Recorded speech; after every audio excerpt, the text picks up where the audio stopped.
그러나 가장 먼저 하나님께 우리가 나아가서 해야 될 일은 회개하는 일이 아닙니다.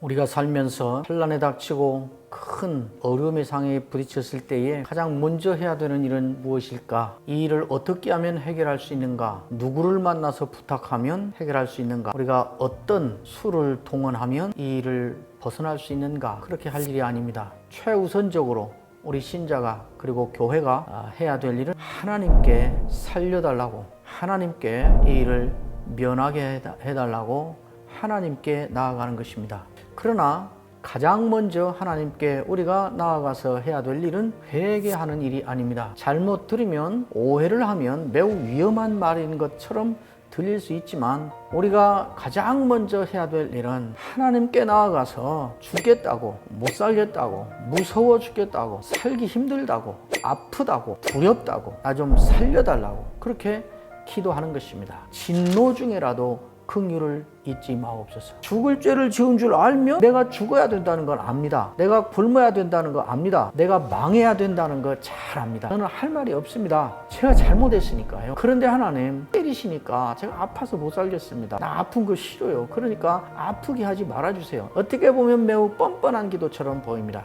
그러나 하나님과 1대1로 맞대응해서 내가 감당해서 내 선에서 마무리 짓고 책임을 지겠다. 그거는 책임감이 있는 것이 아니라 교만이라고. 아프게 하지 말아주세요. 이것은 뻔뻔한 기도가 아니라 하나님 앞에서 그대로 내어놓는 겸손합니다. 회개는 우리가 하나님을 다루는 우리의 전략 전술이 아닙니다. 회개는 원인이 아니라 하나님의 긍휼이 만들어낸 결과인 것입니다.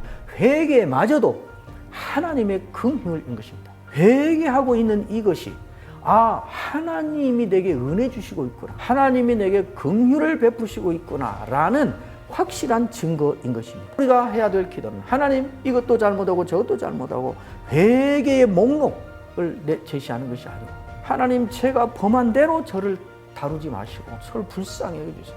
불쌍히 여겨달라, 긍휼을 베풀어달라 하는 것입니다. 저는 그래서 이거를 뻔뻔한 겸손이라 부릅니다. 어떻게 보면 뻔뻔한 것 같지만 그러나 이것이 하나님 앞에서 갖출 우리의 가장 인간의 겸손한 모습이다. 이 모습을 계속하며 주께 살려주세요. 또 잘못했는데 또 살려주세요. 이렇게 하면 무책임한 죄를 맘 놓고 짓는 이 인간을 만드는 거 아니냐? 절대 그렇지 않습니다. 하나님의 긍휼은 우리를 하나님을 제대로 알게 해서 회개로 이끌 것이다. 이것이 우리의 신앙을 점점 더 성숙된 신앙으로 키워간다는 것을 기억해야 됩니다. 진노 중에라도 긍휼을 잊지 마옵소서. 이것이 우리의 평생의 기도 제목이 되어야 될 것입니다.